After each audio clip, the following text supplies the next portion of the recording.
Hello guys, welcome back again sa ating programang The Action Mano at sa ating YouTube channel. Mega love shoutout po sa lahat natin ng mga viewers Luzon, Visayas at Mindanao all over the world.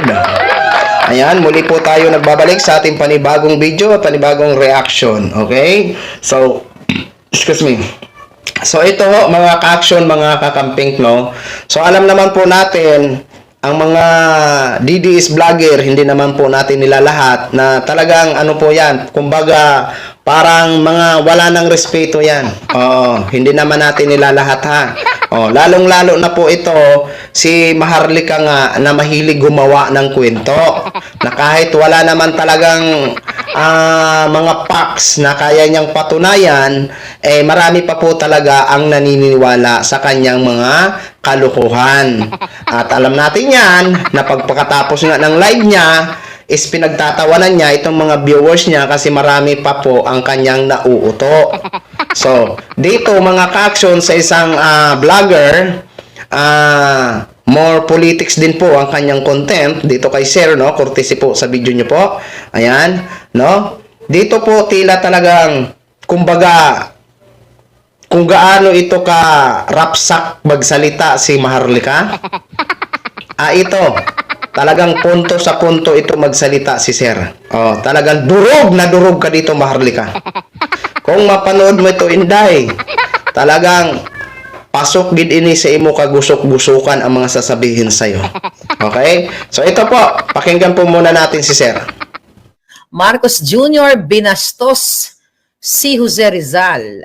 So ito ay sabi ko pambabastos kay Rizal. Bakit kamo? Paanong ang isa sa mga mensahe ni Dr. Rizal, mga kababayan, ang pagmamahal sa bayan?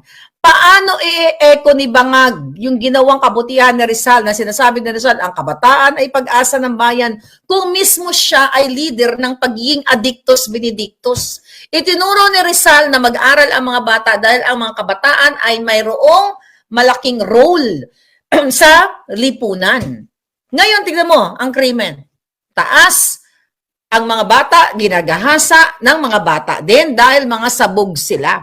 Asan ang aral ni Rizal dito? Na pagmamahal sa bayan. Mamaya dadako tayo sa budget na yan. Kadyotahan na yan na palabas lamang yan. Kaya nga sabi ko, binastos ni Bangag at ng kanyang mga alipores si Dr. Jose Rizal. Ngayon, ano sinasabi ni Jose Rizal? Mag-aral kayong mabuti. Mag-aral, maging masipag para sa kinabukasan ng Pilipinas. At wag maging traidor. Pero patuloy na naging traidor ang gobyernong ito. Kaya nga dito sa dito sa librong ito, mga kababayan, ano ba ang nakasulat dito? Binatikos ni Rizal. Dito, dahil nabasa ko to. Binatikos ni Rizal ang lahat ng mga kadyotahan, ang mga katiwalian, pagnanakaw, pang-aabuso, katulad ng ginagawa ng Marcos Jr., pananakop ng Espanya, ng mga Espanyol, di ba? At ano ba yung mga nakasulat dito? Napakadami at ang pagpapahalaga o pagmamalasakit sa taong bayan. Isinabuhay ba ni Bangag yan? Anong ginawa nila? Nakipagsabuatan sa mga banyaga, nag-iimbita ng mga banyaga para mag-concert katulad ng Duran-Duran at lustayin ang pera ng bayan. Kaya araw-araw, minuminuto, segundo, binabastos ng bangag na gobyernong ito ang mga bayani, hindi lang si Rizal. Nitong mga nakaraang araw, sobrang boring ng ating politika dito sa Pilipinas kasi karamihan ng mga government officials natin nakabakasyon dahil Pasko nga at bagong taon. So I was looking for some form of entertainment at nagkaroon ako ng pagkakataon na mapanood itong mga vlogs na tong si Maharlika. Ito palang berat na to o itong moret na to. Moret, ang ibig sabihin ng moret ay yung yung babaeng lokal-lokal na pinagpaparausa ng mga tambay sa kanto. Ito palang moret na to, hindi lang queen of fake news, kundi queen of ad hominem din.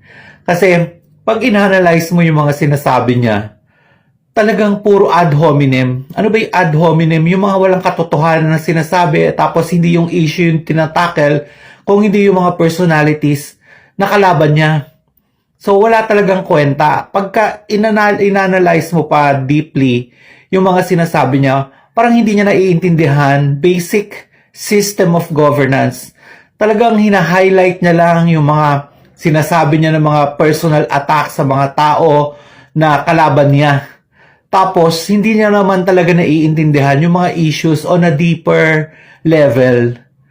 So, ang mga sinasabi niya, appealing to a certain segment of society, kamukha niya. Pero alam na alam natin na itong si Moret, hindi naman to talaga to siniseryoso ng mainstream media. Baliwala lang sa kanila kahit anong sabihin na to. At sa mainstream society natin, dahil kilalang kilala na may pagkasayan, may pagkatama, may pagkasira ang ulo, talagang hindi na rin naman talaga pinapansin. Kaya lang, pag inisip mo, maaawa ka dun sa mga tao na araw-araw na binubudol na to, na araw-araw nitong ginagaslight, na araw-araw tsak niyang pinagtatawanan pagkatapos niyang mag-vlog kasi itong mga kamukha niyang tao na ito, yung mga naniniwala sa kanya, parang iniinsulto niya araw-araw ang katalinuhan ng bawat isa sa mga tao na ito. Kasi alam na alam niya na kahit anong sabihin niya, paniniwalaan siya. At ito, parang lahat ng ito ginagawa niya. Wala siya talagang not one patriotic bone in her body, kundi for the money, for the views lang talaga. Yan lang ang makikita mo. Kasi ito lang yata ang kanyang source of livelihood, ano? Tapos, paano ito mga DDS na to? Paano hindi mo sasabihin na araw-araw kayong ginagaslight at niloloko nitong si Maharlika? Naniniwala ba kayo sa mga sinasabi na to in the first place? Sabi may raid daw na ginanap sa Alabang. Paulit-ulit niya itong sinasabi. Tapos later on makikita mo sa balita ni walang record na may nangyaring raid sa Alabang. Tapos sinasabi niya na nagsampalan daw si FL Lisa at si Speaker Martin Romualdez at si PBBM sa Christmas party. Right on the Christmas party dyan sa Malacanang. Naniniwala ba kayo dyan? Naniniwala kayo na totoong mangyayari in front of so many people? Tapos, nag-aaway-aaway daw yung mga sila PBBM, sila FL Lisa, sila Speaker Martin Romualdez dahil daw sa budget. Naniniwala ba kayo dyan? Napakadali lang sabihin ng lahat ng bagay na ito. Pero pagka nagbukas ka ng isang issue, kailangan sinusuportahan mo man to ng document. May document man lang o may photo man lang o may video man lang na susupport.